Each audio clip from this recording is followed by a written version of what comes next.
రేవంత్ రెడ్డి గారు మహబూబ్ నగర్ లో చేసిన వ్యాఖ్యల్ని తీవ్రంగా ఖండిస్తా ఉన్నాం.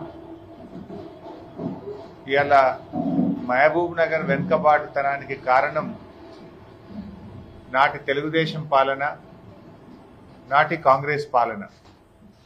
రేవంత్ రెడ్డి గారు తిట్టాల్సి వస్తే ఆయన గురువు గారైన చంద్రబాబు నాయుడు తిట్టాలి. ఆయన నిందించాల్సి వస్తే తన కాంగ్రెస్ పార్టీ పాలమూరు జిల్లాకు చేసిన మోసాలను కోసం కాంగ్రెస్ పార్టీని నిందించాలి. ఆయన చంద్రబాబు పాపాలు, కాంగ్రెస్ పార్టీ లోపాలు, పాలమూరు పాలిట శాపాలు. ఈ పాలమూరు వెనుకబాటుతనానికి, పాలమూరు వలసలకు కారణమే నాటి కాంగ్రెస్ తెలుగుదేశం పాలన. అంటే మీరు గతంలో ఉన్నటువంటి తెలుగుదేశం పార్టీ కానీ, ప్రస్తుతం మీరున్నటువంటి కాంగ్రెస్ పార్టీ యొక్క పాపాల శాపాల పుణ్యమే పాలమూరు వెనుకబాటుతనం.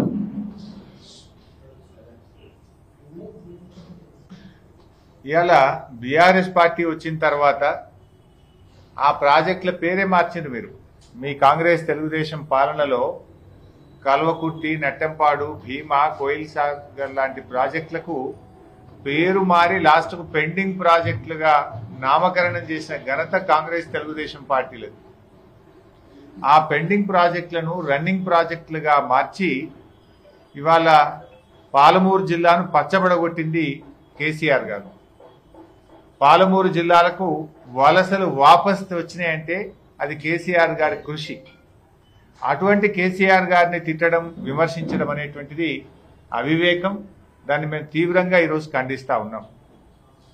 ఇవాళ నేను రేవంత్ రెడ్డి గారిని కోరేది ఒక్కటే, 2014 కేసీఆర్ గారు ముఖ్యమంత్రి గారు కాకముందు పాలమూరు పరిస్థితి ఏంది, ప్రస్తుతం పాలమూరు జిల్లా పరిస్థితి ఏంది?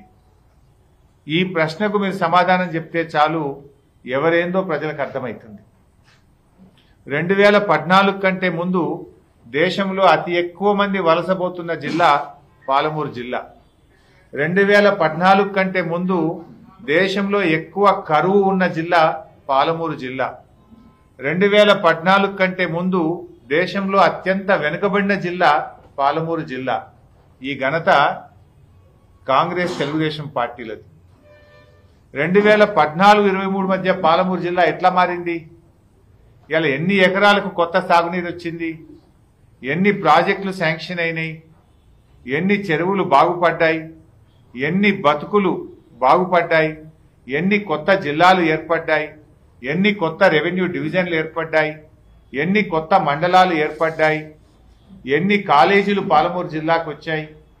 ఇవన్నీ ఒకసారి చూస్తే ముఖ్యమంత్రి గారికి కేసీఆర్ ఏం చేసిండో అర్థమవుతుంది. ఇవన్నీ వాస్తవాలు కదా, దాచేస్తే దాగని సత్యాలు.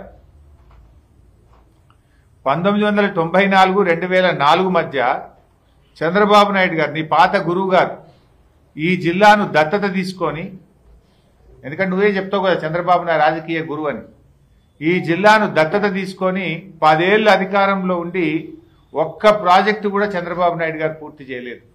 ఒక్క ఎకరానికి కూడా చంద్రబాబు నాయుడు గారు నీళ్లు అందించలేకపోయినారు. పాలమూరు ఇలా కరువును తరిమింది కేసీఆర్, వలసలు వాపసు తెచ్చింది కేసీఆర్. ఆనాడు చంద్రబాబు కాంగ్రెస్ల హయాంలో వలసలకు నిలయంగా పాలమూరు జిల్లాను మారిస్తే వ్యవసాయానికి నిలయంగా పాలమూరు జిల్లాను మార్చి చూపింది కేసీఆర్ గారు. ఇందుకు సాక్ష్యం రేవంత్ రెడ్డి గారు, ఇంకెవరో కూడా కాదు. ఒకసారి ఆయన అసెంబ్లీలో మాట్లాడుతూ, ఇదే రేవంత్ రెడ్డి గారు అసెంబ్లీలో మాట్లాడుతూ, నా తండ్రి చనిపోతే స్నానం చేయడానికి నీళ్లు లేకపోతే నెత్తి మీద నీళ్లు జల్లుకొని పోయినా అని చెప్పి స్వయంగా రేవంత్ రెడ్డి గారే శాసనసభలో చెప్పారు. ఆ పరిస్థితికి కారణం ఎవరు? చంద్రబాబు నాయుడు, కాంగ్రెస్ పార్టీ కాదా? ఆ టైంలో ఎవరు అధికారంలో ఉన్నారు? కాంగ్రెస్ పార్టీ అధికారంలో ఉంది.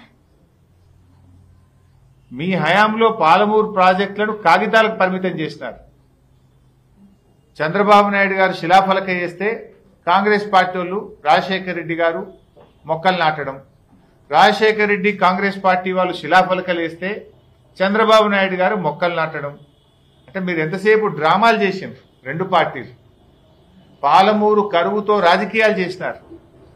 కానీ కేసీఆర్ గారు పాలమూరు కరువును పారదోలే విధంగా పెండింగ్ ప్రాజెక్టులను రన్నింగ్ ప్రాజెక్టులుగా మార్చి సాగునీరు అందించారు. చెరువులు బాగు చేసినారు. ఇలా పాలమూరు ఎత్తిపోతల పథకాన్ని యుద్ధ ప్రాతిపదికన 80% పనులు పూర్తి చేసినారు.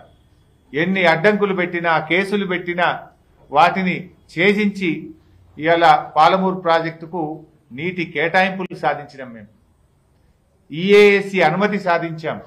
ఇలా మీరు కాలువలు తవ్వి నీళ్లు ఇవ్వండి, గాపం చేయండి. మీరు